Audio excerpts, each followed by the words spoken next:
I'm recording to this computer. We'll see what happens. So go ahead and start the meeting. Am I doing it? I think, yeah. Oh, I can, Yeah, that's I fine. think you're April. Okay, so I'm gonna call the, Plainfield Housing Advisory Committee meeting to order at 5:05. Welcome, everybody, and I think Alicia's the only one, or Alicia's note taker's the only one on, I think, for Yeah. attendees. Does anybody have any changes to the agenda? David reports on Rose Paul's presentation. David told me that he was sick and unable to come today. So I think that's gone.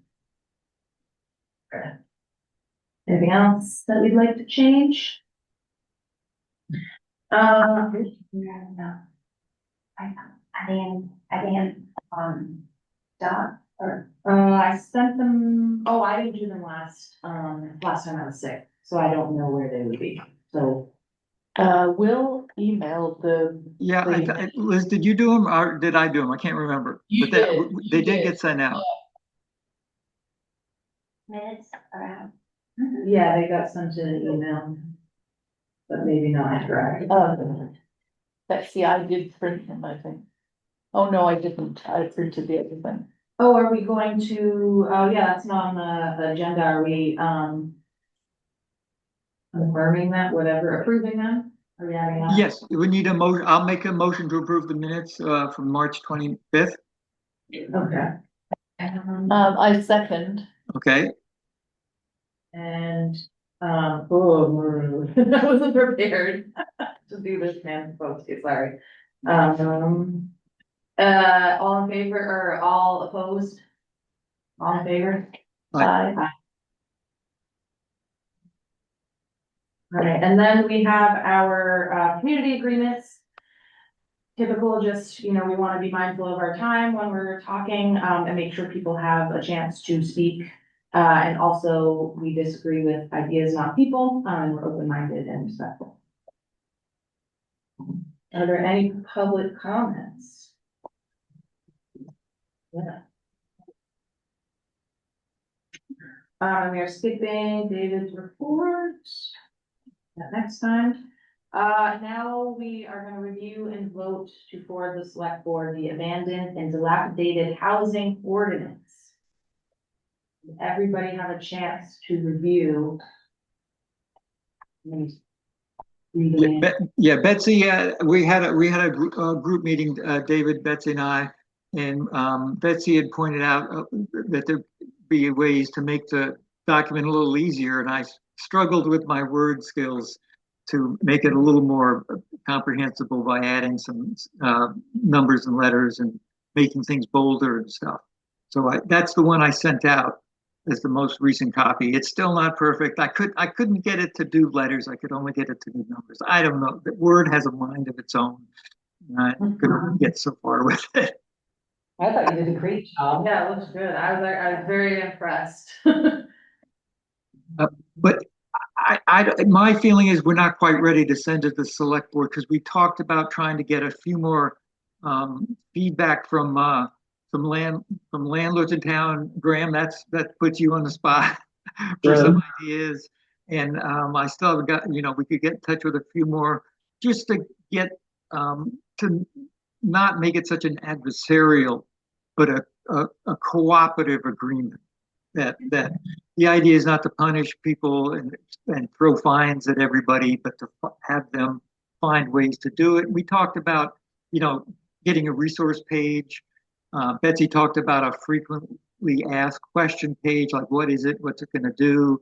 Maybe even have a sort of a flow chart of how the ordinance works from the first contact to the fine stage, describing the permitting. So I think before we sort of send it off, I think the work group would be a little happier to get a little more understanding of how it's going to work and be able to just put that out to the public, maybe at one of the farmers markets or something. We haven't quite done enough outreach to do it that I feel comfortable with. Betsy, what are your thoughts on it? Yeah, sounds good. I mean, maybe there's a way to offer a little meeting, like, we could maybe announce it on Front Porch Forum and say, hey, we're gonna have opportunity to get together, for anyone to come and join us, and we'll discuss it. We're, it's still in the draft form. Yeah, we can see what kind of turnout we had. If we got some Ben and Jerry's ice cream, we'd have more people turning up. Oh, yeah, Well, okay.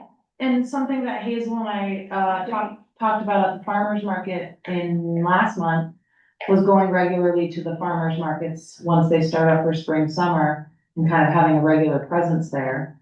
So that would be a good place to, I mean, I don't know when they start. Well, I was thinking June, but, It is June, yeah. They start in June. but May, maybe it'll be a short month. I don't know. So if you wanna wait that long. I have a question though, can we I mean, wouldn't the procedure be to show it to the select board before we start showing it to anybody in town? No, I think we could show it to people in town. I think the select board would appreciate a little bit of the more public feedback we can get ahead that they don't have to deal with, they'd be happy with, would be my guess. Okay. And I don't know if we told the town health officer or the town constable if we've shown them this. That's right. Well, they're gonna learn that on the side anyway. There you go. We might wanna do that, is get a feedback just from them to see if they have, I don't know if we need the fire chief, if he's gonna get involved, if there's anything. Maybe it's good to notify them. Just say, here's a draft, you guys have any comments? I don't know, Jonathan Matthew, I could do that whenever we need to send that. Who is the town health officer? Jody Velarde, Okay, yeah. and Dan Caddy is the constable. I had a question about your Q and A's. Yes, I wasn't sure who those were for. Were they, for the public. so they would be in the ordinance? They weren't like for us to know? I Okay, mean, it might help for us too, but yeah, no, I was thinking if the Q and A would help the public as they read the document, or as an owner, property owner read the thought about the document. Yeah, maybe it would be good if it was divided then, like frequently asked questions, for landlords, and then frequently asked questions by tenants or, homeowners, just to sort of clarify who would be asking and therefore what they would be likely to be asking. I think that, I think the, notification, notifying the town that you have that there's a concern with a building. Right, how do you do Could that? be open to a question that most people, anyone Yeah, might be wondering, and then the next steps, but, that might be a question from also from a renter or someone who's a leasing or something, Yeah. that they might be concerned about the building and how they get that addressed.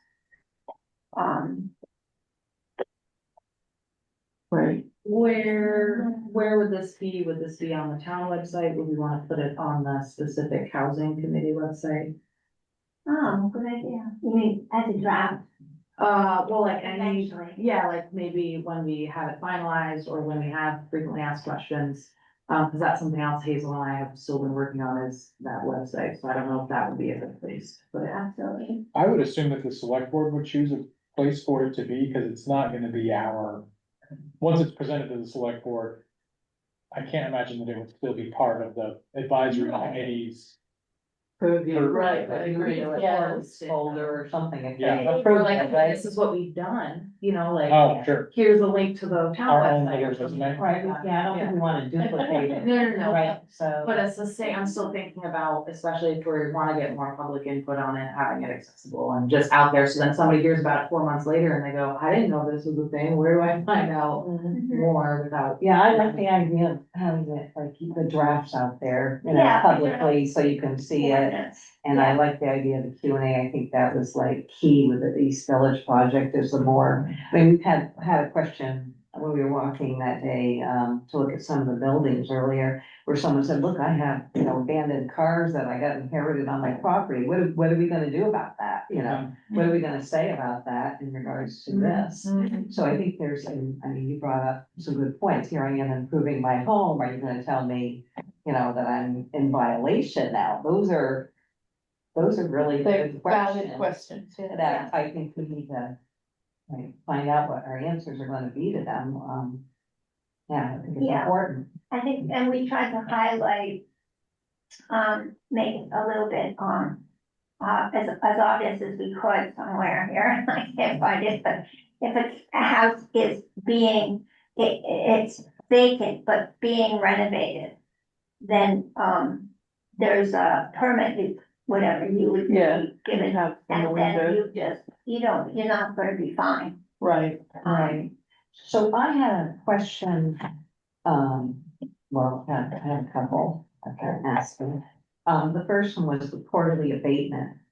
Because this is a new ordinance, do we feel that the quarterly is a good schedule for abatement? Or do we feel that it should be a longer period of time? I'm just throwing it out there, because somebody's gonna have to monitor this. Just throwing it out for thoughts. We're getting a fire chief and all them, maybe the health officer does have that capacity. Right, who's gonna hear those requests? Do we know what they do in other towns? This- Well, a lot of other towns have lots of hired staff. Yeah. Mhm. Well, with the business on Bean Road, I mean, that came up at the select board meeting. Dilapidated. It was, well, it was a trailer that shouldn't have been on that land, because the land, I guess, was not actually zoned to be lived on, if I'm recalling correctly. And the neighbors came to the select board meetings and, complained. And that's what led to Dan Caddy being able to give tickets and, sort of, because there was no recourse for the town. Even though what the guy was doing was against the law, there was no one to enforce the law, or no apparent way to enforce it. And then And he there was no wouldn't just move. consequence, there was no clear consequence. Right, But right, this yeah, is, that's, this is clearer, yeah. yeah, find me the work abatement part, I'm sorry, On the first page, under statement of findings and purpose, item number 6, yeah, that's where it talks about the quarterly Quarterly abatement abatement of the structures. I just wanna make sure if we say it, that we think we can actually do it.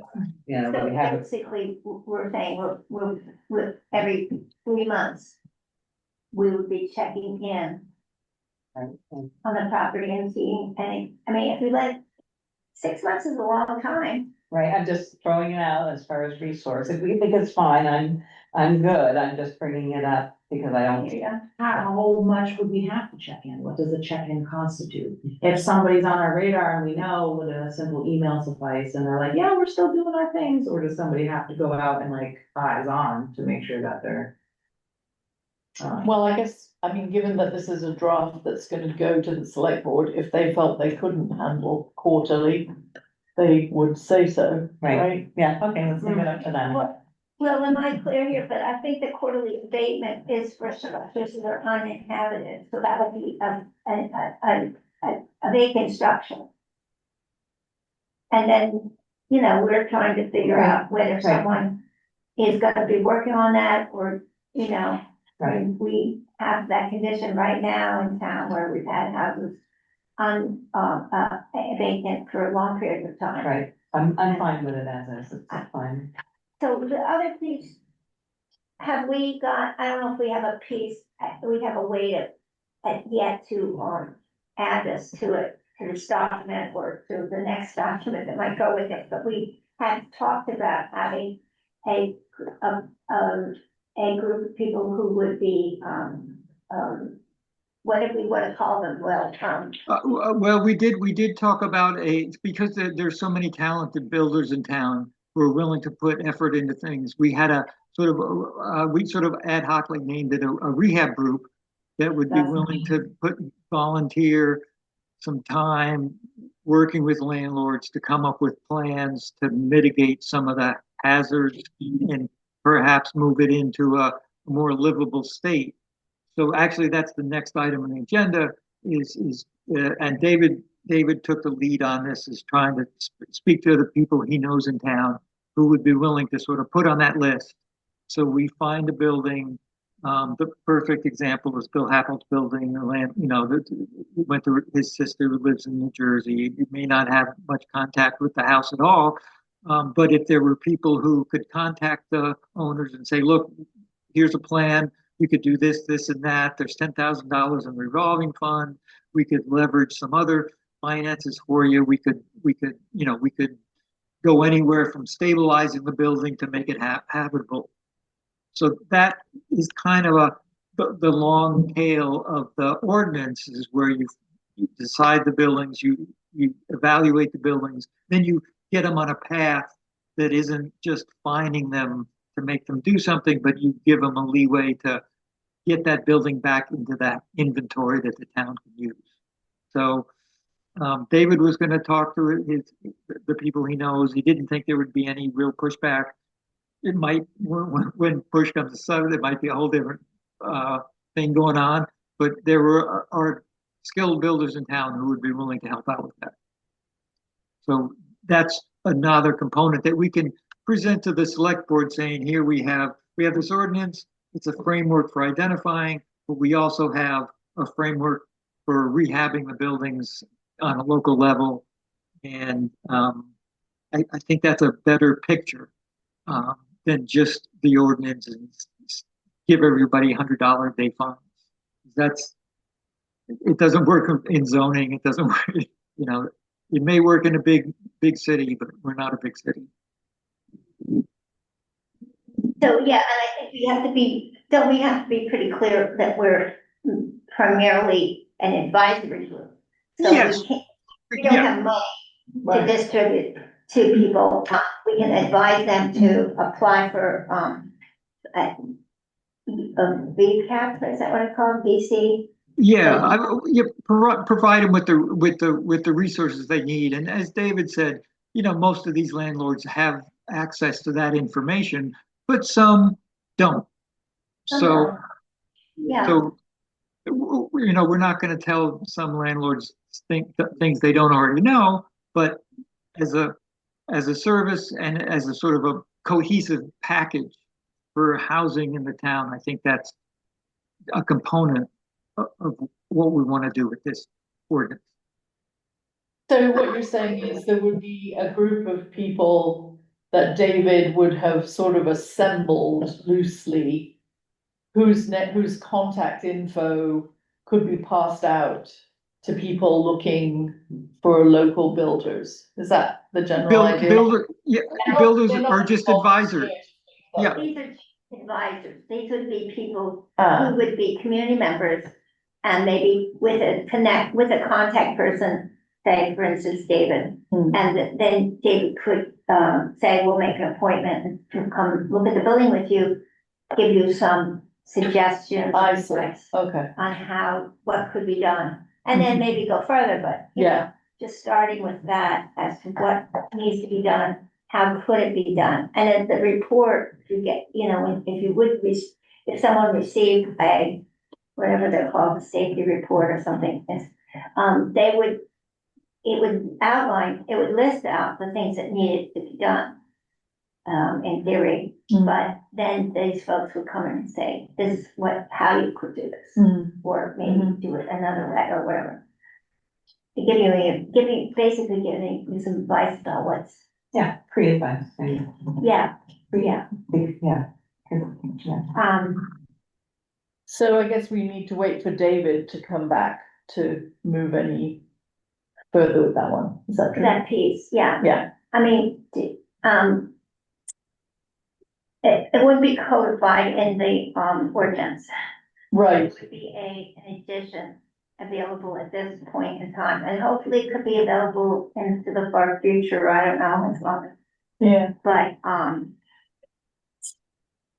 getting it, the way to get started, help people get started. Mhm. Yeah, I think it's nice to have a little package, like not just give them the ordinance, you're giving them, here's some help if you need it, now here's some thoughts behind it that help you.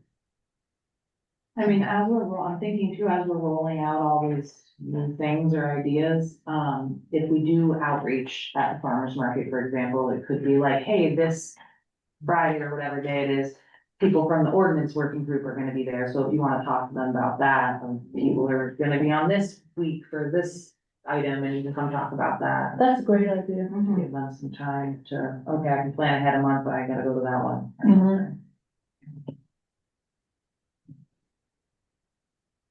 Lydia, are you and Hazel or whoever, are you thinking that you might regularly table at the farmer's market? Yeah, I mean, I don't have a bump in social life and I'd like to go more regularly, so I connected with like Ray and, Ben, who do the farmer's market when we went to the one in March, and they would love to have that happen. I know the resilient, I was talking to Ray about the resilience hub, and they were here last week, or Francis Rose talked about that, so I know they wanna partner more. So it might be nice to have everybody there, at a one-stop shopping for information. And it could be the same table, maybe. Yeah, yep, so a lot of people already go, and that's already a habit, so it's like, it's gonna be right there in front of their faces, so what excuse would they have?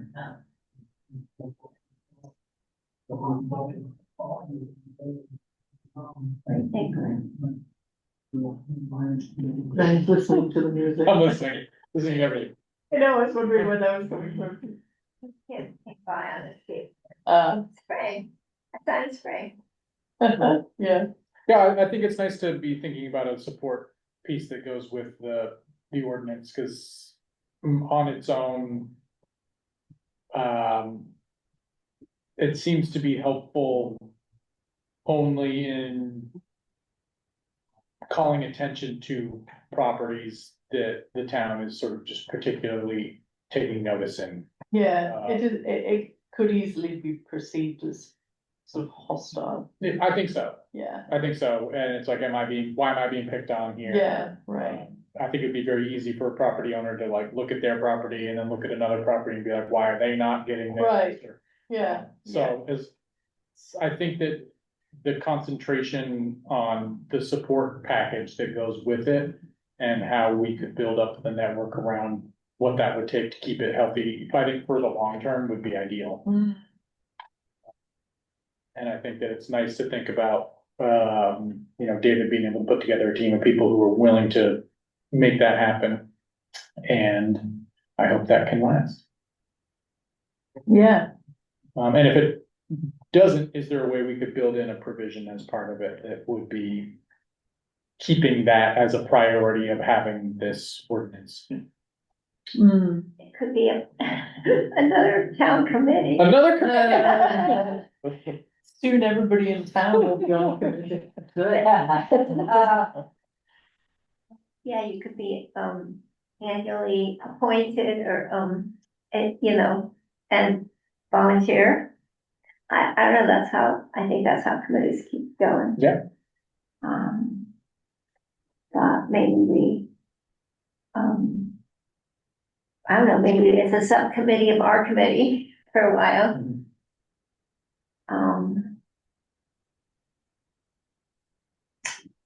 Yeah, I think. I don't know. I'm just assuming if we adopted this kind of ordinance, that the first buildings we might be looked at are, maybe will be on the way of getting improved, but might be the ones that are particularly obvious. Yeah, the worst ones, Yeah.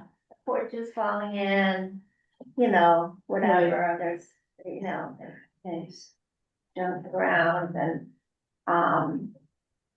or we know no one's lived there for the last 2 years, like, such as the house that, you know, Will is referring to, or maybe longer, so, you know, we're talking about 2 or 3 houses right there on, School Street. yeah, Then there's some other houses I know had some concern about that are not empty, and maybe that's further down the line. Let's see, try ourselves out on the first couple. yeah. So because I missed the last meeting, I listened to the video. And one thing that came up, and I don't know if we have an answer to it or not, or maybe we do, was the piece about the FEMA buildings and whether or not you could go in and close them up. Yes, And so I'm wondering if we do have an answer, I'd like to know, but if we don't, do we need to do some research on that to find the answer? well, I have indirectly heard, that Heartbreak was going to be closed in by a little pressure from me and others. The owner has decided to come, it says he is going to close up the building. We'll see. But I don't, you know, it doesn't qualify, I guess, under our ordinance because I assume because it's a FEMA building, but it would be certainly, still a hazard. It's still a hazard to the community.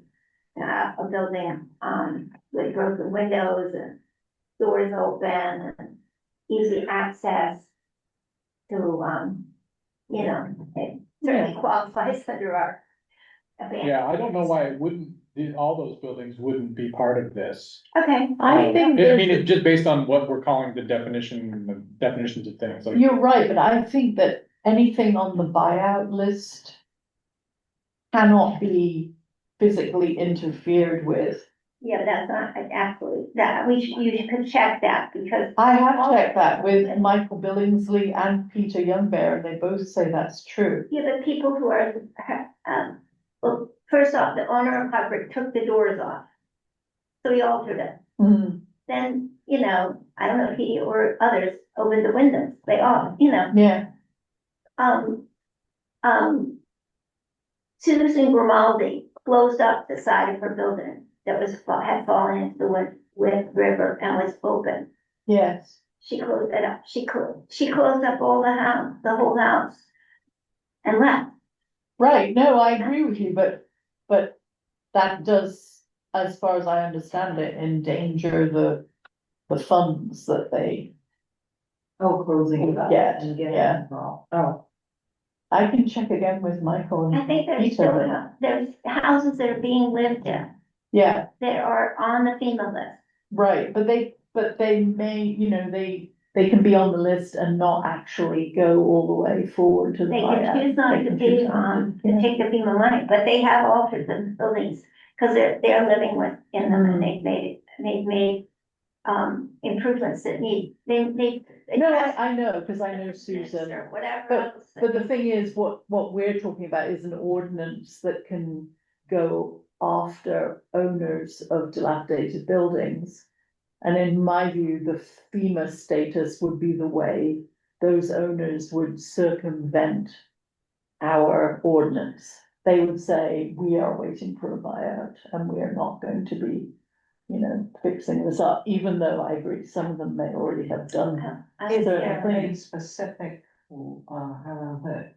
In the FEMA rules, is there a specific ruling that would state specifically that these, because it sounds like people are doing different things that are involved in these FEMA buyouts, whether there's any actual wording, you know, regulation wording that says you cannot, you cannot touch this building while it's waiting for buyout or. And I don't know who you would talk I to don't about know that. I don't know the information. Well, that's what I heard when I was doing the FEMA work like two years ago Okay. now. Okay. But I'm sure that nobody expected that it would drag on this long, or they wouldn't have gotten their money yet, and like, yes, some Yeah. people are still I think- reliving in their yeah. houses. I think we're just trying to maintain safety and community. Yeah, And that's Do we why, want this ordinance to apply to those buildings? well, I've I got, don't know. that's why I was gonna ask this, could we write something in there that at the very least, maybe they can't, we can't physically force them to do something, but we at least get updates on like what the status is. So if somebody's gonna be monitoring these buildings, it might be a separate category of FEMA buyout dilapidated buildings or something like that. Arian is the buyout coordinator for Plainfield, Arian Taboomery. I think what we want also is just, public safety. And we don't want, fire hazards, and we don't want anyone to get hurt, around the building. In the building, so that's all, that needs to be securely closed up. I mean, we talked about that in the ordinance. Vacant building needs to be securely, buttoned up, windows and doors, closed, other features to prevent anybody from getting hurt. So I do understand that, Betsy, I do. However, I think asking someone who's maybe still paying a mortgage on a house they can't live in, who's been waiting for a buyout for 2 years and paying rent somewhere else, is not gonna look very kindly on suddenly having to buy plywood and, maybe employ someone to come and. I think we're talking about one building though, and that person has adequate, You're Adequate talking about resources. operate, really? I know, Yeah, okay, adequate resources. yeah, And, is physically capable, so he doesn't have to hire anybody. yeah, Or if he did, he could ask my son, his friends, yeah. other friends who live in town. Right, but if it's we can't have a rule for one building, so. No, it's no. like- Because all the other buildings are, I'm not They're gonna just say they're as bad. comparable, but they're not good. At Right. any point, anybody could get into any of those buildings. And if I was a kid, I would be getting in them. Yeah. Yeah. Yeah. Investigating. Yeah. exploring, it would have been fun. Yeah, right. They sit on, their doors are closed, and the windows, most of the windows are closed. I don't see a distinction between them. I see them as in the same condition as each other. They're all currently vacant. They're not habitable. They would all qualify under the ordinance as we've written it. Yes, So- but I'm just, I think we don't need, hopefully we don't need to go there, is what I was gonna say. We can continue to think about it, but I would think that particular property that has open windows and open doors, and it's right on the public, 10 feet off the public road, is gonna be closed up. Right, but I think it gets back to your question, are they or are they not included under the ordinance that's been written here? And that was the original question, what are we going to, your point was public safety and, and from the perspective of that, is that how we're gonna group them under that? Is that what we're saying, that the FEMA properties are in that? Or are we saying they're all in the same, disarray, that they're kind of on the outside of that? I don't know, Okay, maybe Liz, maybe you wanna check in on, we first need to know what. Yeah, More about FEMA regulations. right, what if we put some wording in there for now, that's something like any houses except if there's other like state or local guidelines or ordinances that exclude it, then we could just do like kind of a more vague thing Okay, that says like, yeah, if there's no other laws that say we can't touch it, then you're included. If there's no other FEMA process or no other whatever, then that's like big enough that people would be included. Yeah, and also, it seems like it would be meaningful to address this generally as opposed to specifically about this current Yeah. FEMA crop of buyout properties, because inevitably other things are gonna happen in town. Other buildings will be damaged in some way in which they're caught up in a larger program that has its own stipulations, so if we can figure out a way to acknowledge that within that ordinance, I think it'd be meaningful. Yeah. and I will look at the FEMA buyout rules and see if there's anything that. See what's I funny. know, I kind of like, we've got this on here, see if there's anything that prevents owners from touching the building. Okay, no, I think that's. While they're waiting to be evaluated I think that's all reasonable. for purchase. Yeah. We could put an exemptions in the ordinance where it says if there are any, federal or state programs that prohibit this rehabilitation for whatever reason, it would be exempt from this ordinance. Yeah.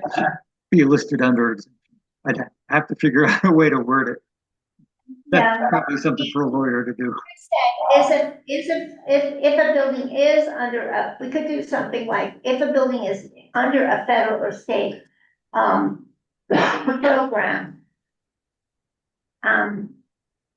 then it minimally should be, not be a hazard to the public. Yeah, we can work that out. Argue if there's not specific language. I mean, I don't know these We building do- owners, We do but- say what hazard is Oh, okay. in here. Oh, yeah, under the definitions. I didn't read Um, it. mainly, or we could outline what we expect, that the doors, and I think we already do say that somewhere, there's somewhere where it says that the structure is, kept, enclosed. I'm trying to find it, but Yeah, I think we've got that authority piece right at the beginning of this. Should have done that at work today. And that might be where we have to go. That's going to be a legal question. That way the lawyer that reviews it can Yeah. figure out, I guess, right? Yeah. I think we don't wanna make a hazard for firefighters, the building burn, we wanna make it. That's what, some of the things that we mention in here Right. are to prevent a fire from happening in a building Right. that's vacant and, that it's dangerous for the firefighter to get in there or whatever. Mhm.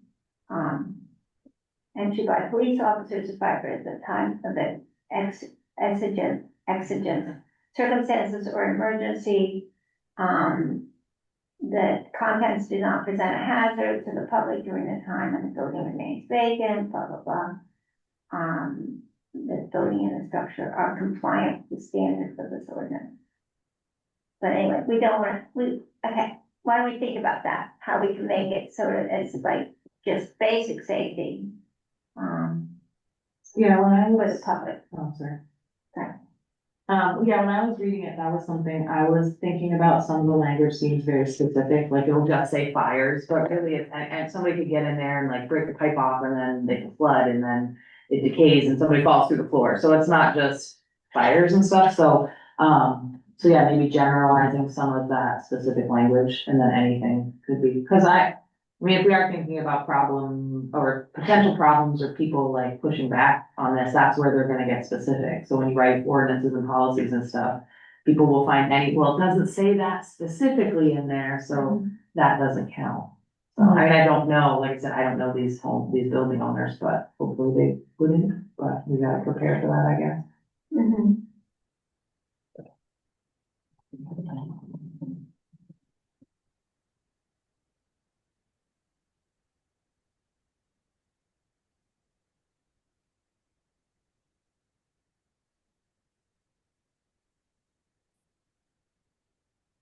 Hopefully they're not gonna be sitting still for 10 years, because there are things that say, deterioration by weather, which happens after, 5 years, whatever.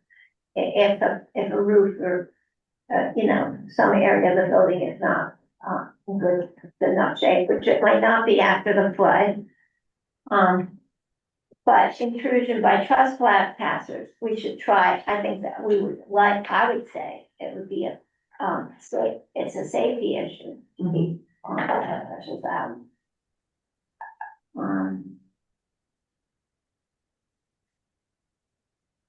Are we voting on this today? No, Yeah.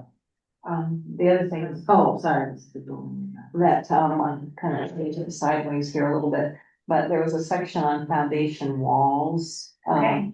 That is under building and property owner obligations and standards, and the only thing that came to mind to me was that people that have old stone foundations, you know, they're not gonna be able to stop the water from seeping in sometimes, you know, not gonna be able to do that.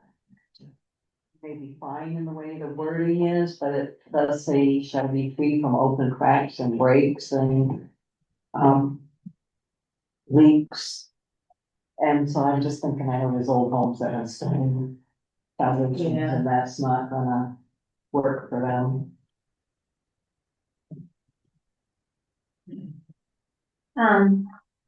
This, as we said, was wording that was used in the ordinance in, Right. St. John's Ferry. Right, And you know, he clearly said that people, have improved those things. I mean, they had some other incentives too, they did have some money, but the improvements that they've made have really seemed to benefit the whole community right, and the owners, because they're getting more money now. right, and I mean, I think it's. Great if people have the opportunity to do that, but it's also extremely expensive to lift a building and to put a foundation underneath it. You know, and they have what they have. Fix the foundation. Yeah, that's what I'm getting at versus one that's put in, that's cement and then breaks apart. I mean, you have cracks from heaving and frost and things like that, and, you know, which aren't preventable because of the land. It happens, Yeah. so. Just thoughts. There was this instance in the village last year where one of the houses that wasn't occupied had a large raccoon population in it. And there was about an hour discussion on a select board meeting about how the the property owner should secure that against the raccoons. So, because the raccoons were seen as a nuisance to the entire village. So,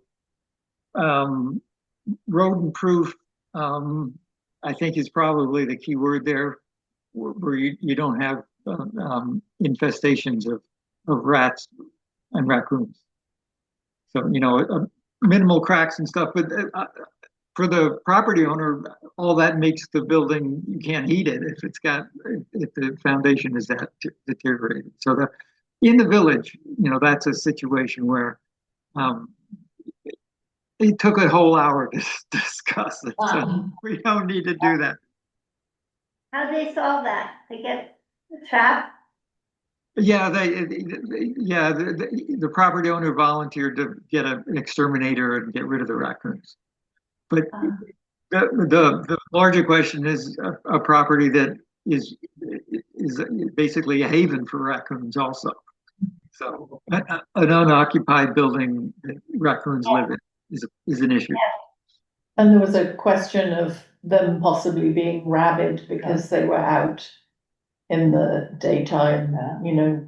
That's definitely cool too. Yeah, that's a little Scary. Yeah, so, thank you. The previous year they had, a big rat problem. I'm not sure if this was 2025 when the raccoon problem first happened, but in 2024, after the flood, I heard there was a serious amount of rat problems. And last year I at least picked up one rat off the sidewalk when I was walking by. And, I think it wasn't so bad last year, but anyway, those are the other kind of, There are a lot of rats, yeah. yeah, that's the other kind of problem In the village. that can be, come along with deteriorating buildings. Yeah, And, so it impacts the rest of the community, makes it the rest of the town, the village less habitable, yeah, less right. enjoyable place to Right. live. Mhm. So is there a thing, in the ordinance about that, or are we discussing adding that in? Like for I think notice we're or just getting, investigation. we're just getting off the subject. Is there makes and be animal and rodent proof. And that- Okay, yeah, I don't know. And section 6 is there. There it is. Awesome. It's right, and the animal. Right, no, I was just referring to if they have a stone foundation, that's Yeah. different from a poured foundation and how this is worded in regards to that, that's what I'm saying. And like, it doesn't address a stone foundation, not that it should, it just came to mind, someone's gonna ask probably. Should there, again, I guess I didn't. Ooh, sorry, like,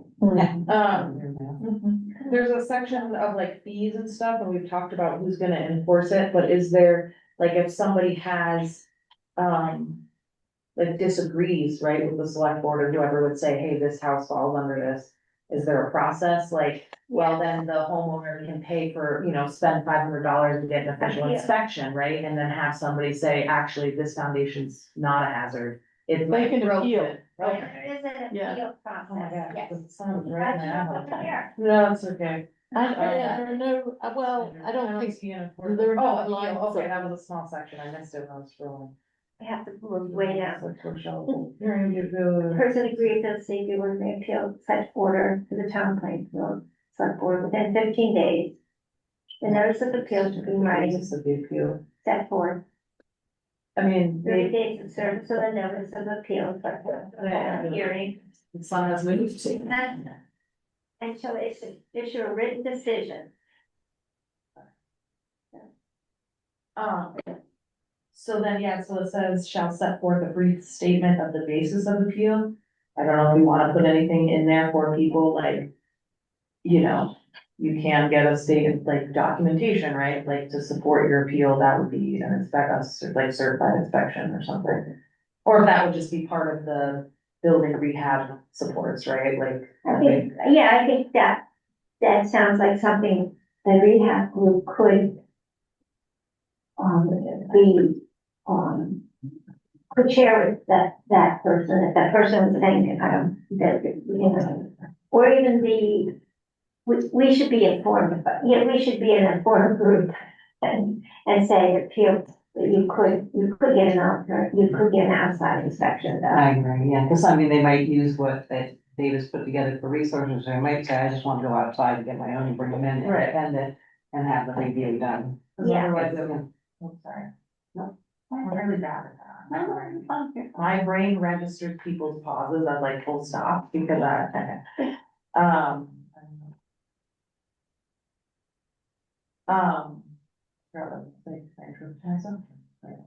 We were talking about having an outside inspection someone may choose an outside inspection, Yeah. as a, Must not have been that important. and, as part of the appeal process. Yeah, I think that's important that somebody has the opportunity.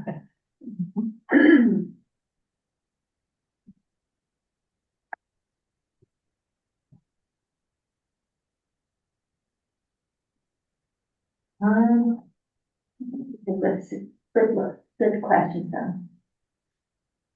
So that could be also part of, the question and answer, or. Right, yes.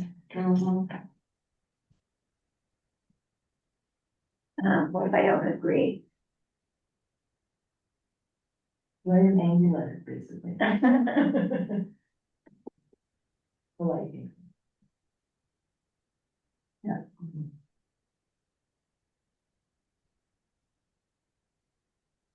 We are ready to move on, oh geez, to the next agenda item. I think so. Discuss possible grant possibilities. I don't know if I wrote that wrong.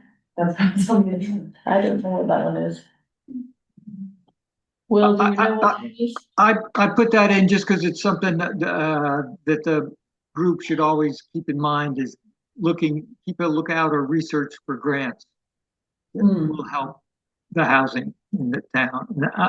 I'm not an expert in that, but I think someone, some of us should look into that as a resource. We have a grants committee that could actually will probably help write the grants, but research and what's out there. If you hear of anything, bring it to the committee, we'll send it to the grants committee. It's just a source of funding that we should always be on the lookout for. I saw one today, actually, that reimburses people for fixing up barns. It's a statewide program, Yeah, and it was sort of unfortunate that it was reimbursement, because if you didn't have the money up front, isn't the 50% I don't know, I just saw it, historic building? on Vermont Public or somewhere, I was, Oh, okay. so There is a- I could bring that one to the. Do you think that Karen Hatcher should have like all of those in a database, Will, like? I don't know, but might be worth making her aware of that, just in terms of it's something the Housing Advisory Committee needs to be just have in their wheelhouse, that there are these grants. If they're out there, we should at least apply and take advantage of them. There is a storage barn grant, through the whatever Department of Historic Preservation or whatever it's called. Yeah. And they will reimburse you for 50% of the cost of some approved improvement. And it has to be a 50-year-old barn. It has to be historic, which is Okay. 50 years or older. And you can't move it. And you can't move it. So, yeah, they're on opposite knee, they're rehabbing a barn and building a house on Middle Road. In the barn? No, they're using the barn for animals, they have sheep. Cool. Yeah, yeah, it's really cool. Liz, we lost the owl. I don't know if it was blinded by the sun or something happened, but Uh-oh. we still have the audio, but the visual isn't that necessary, but it seemed to have disappeared when people were shuffling around.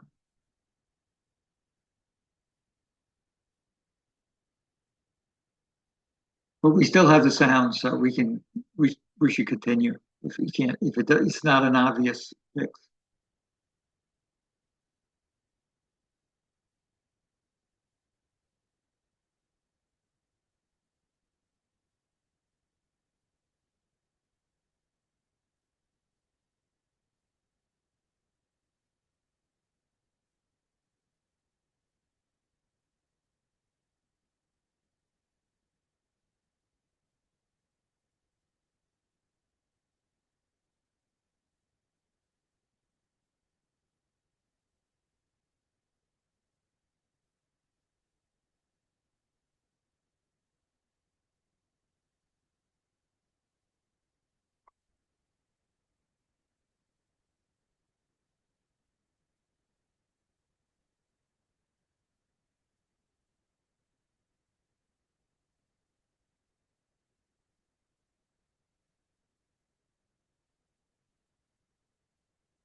Hello. Hello,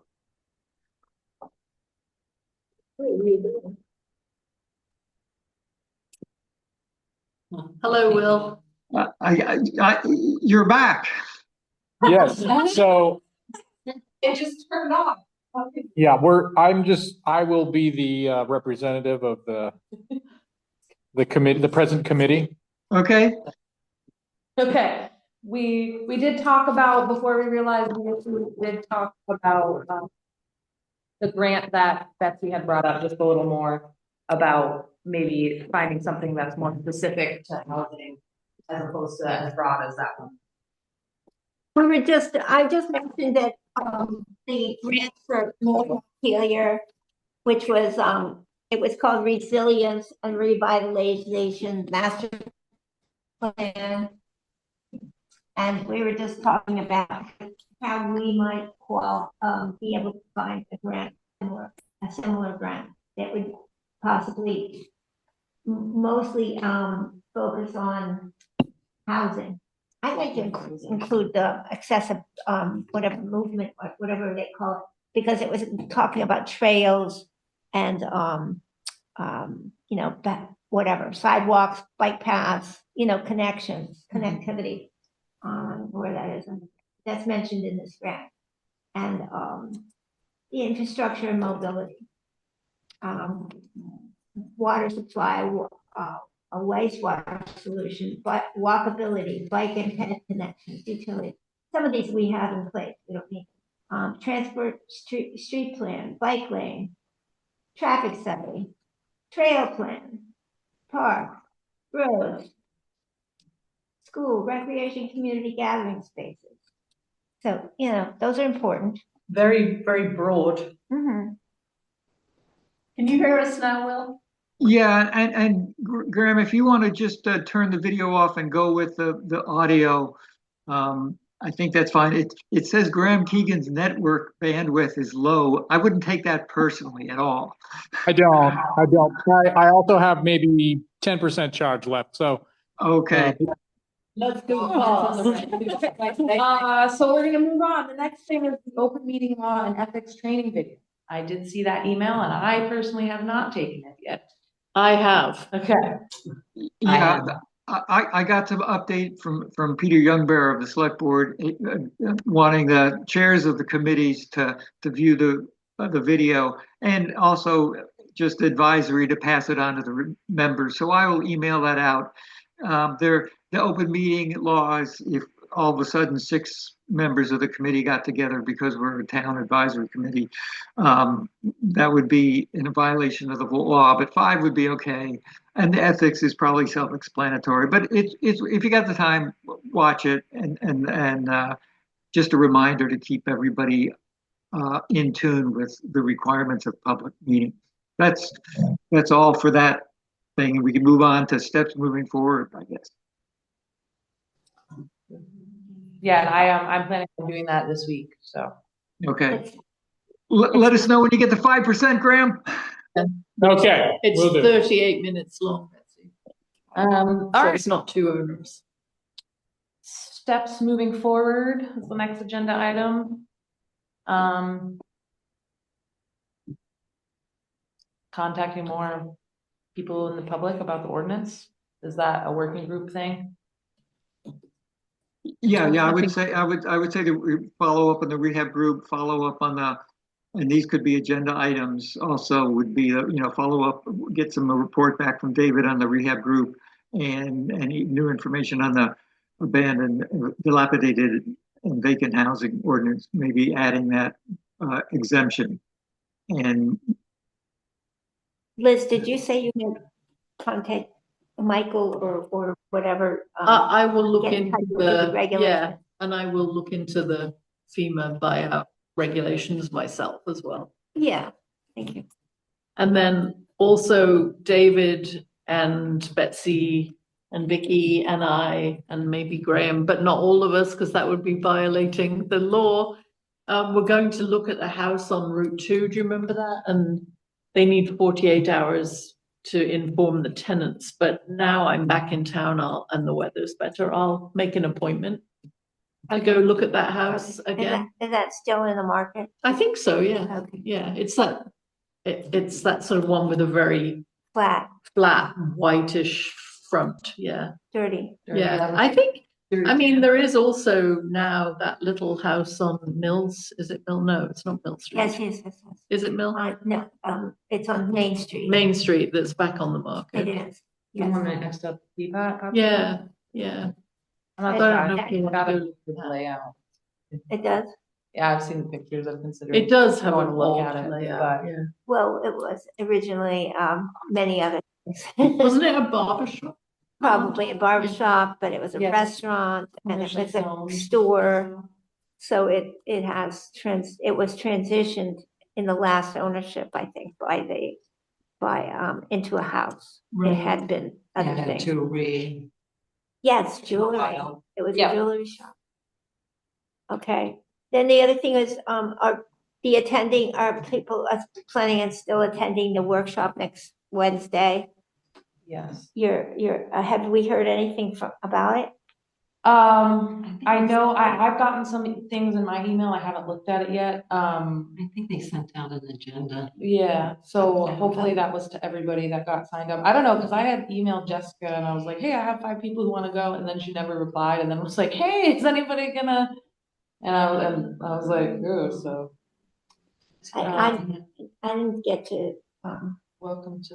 I never got anything that I'm aware of, but that doesn't mean I didn't.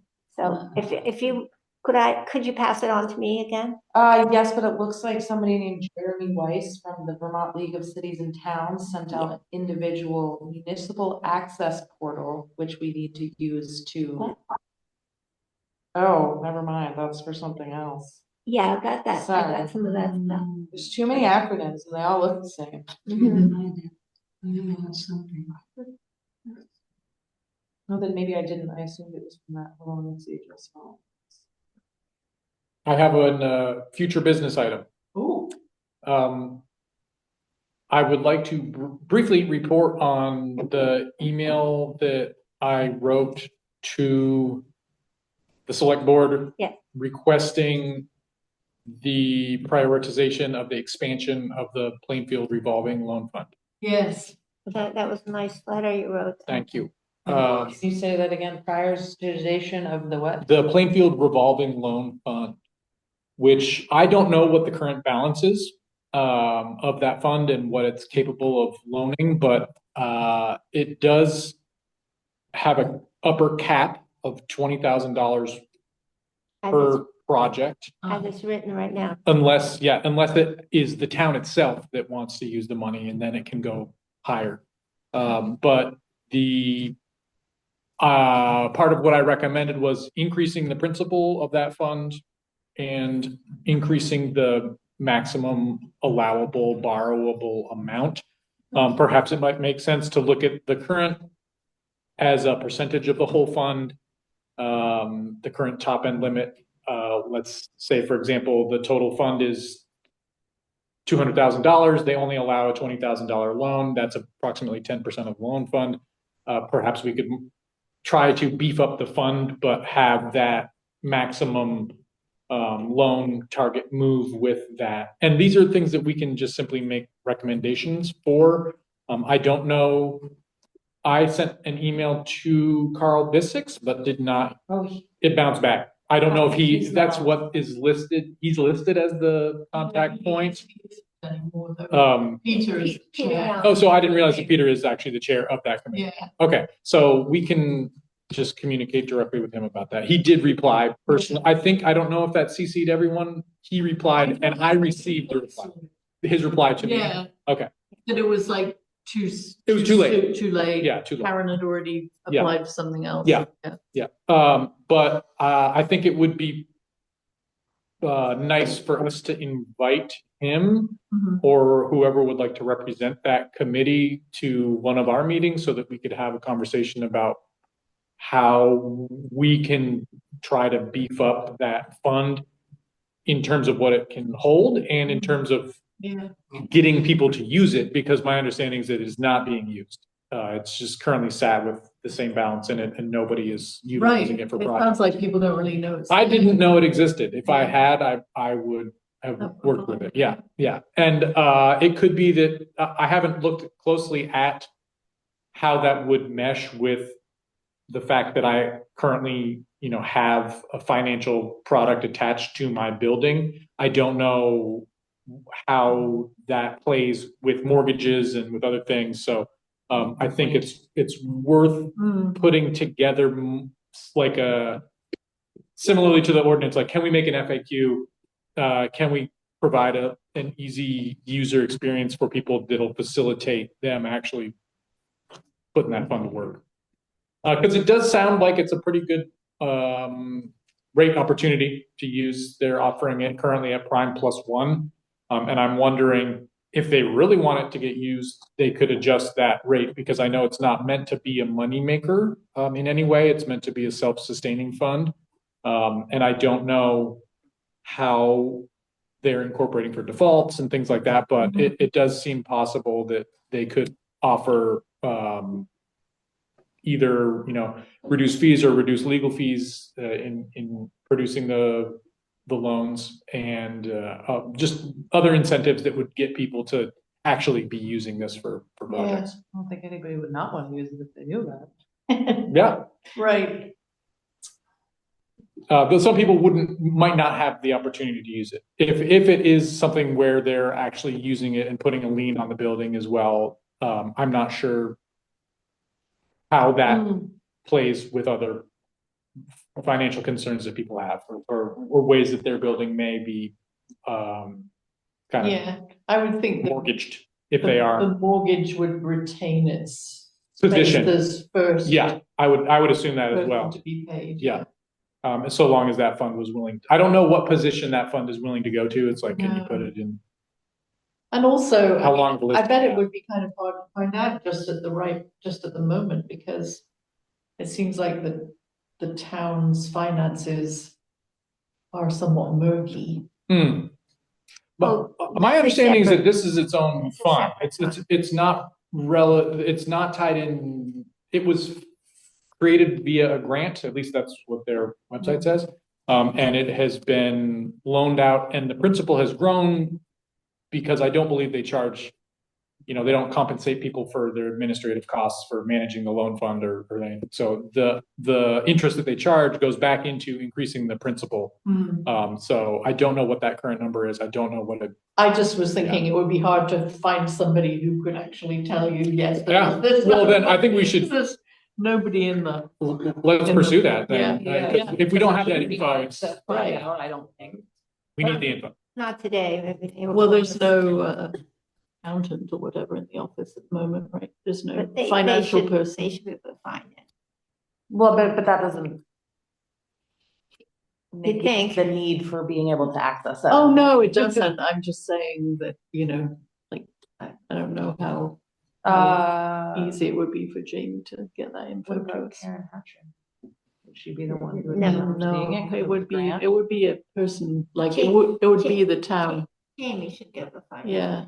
It might take her a couple of days. So I guess what I'm Yeah. proposing is that, Yeah. are we open to inviting Peter to a meeting so that we can talk specifically about the loan? Yeah. Yeah. Thank you. Excellent idea. Yeah. He seems open to coming to meetings too. Do we need a motion on this, or can I just send him an email? I think that's it. I think Yeah. I can just send him an email. It'll be on our agenda for next time. Okay.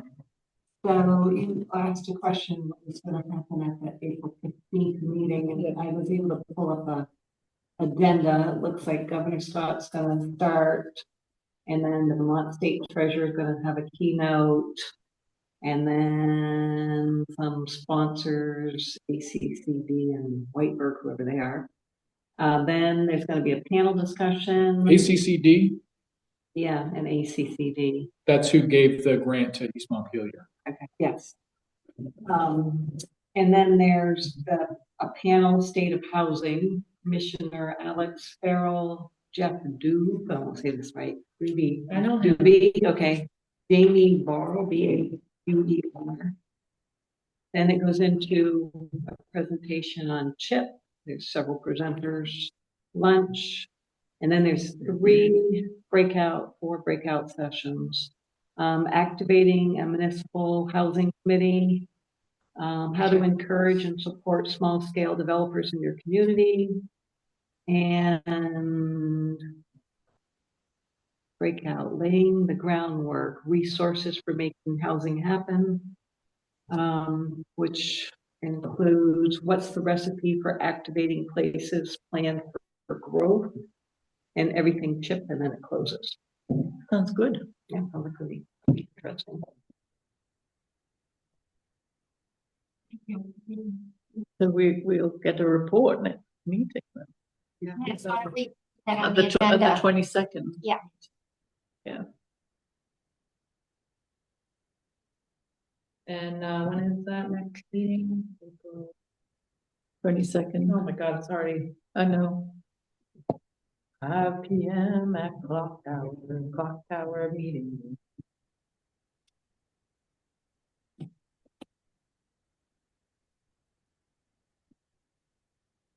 Do I move to end the meeting? Are we good? Yes, Move to end meeting, adjourn the meeting. thank you. Seconded. Second, Any opposed?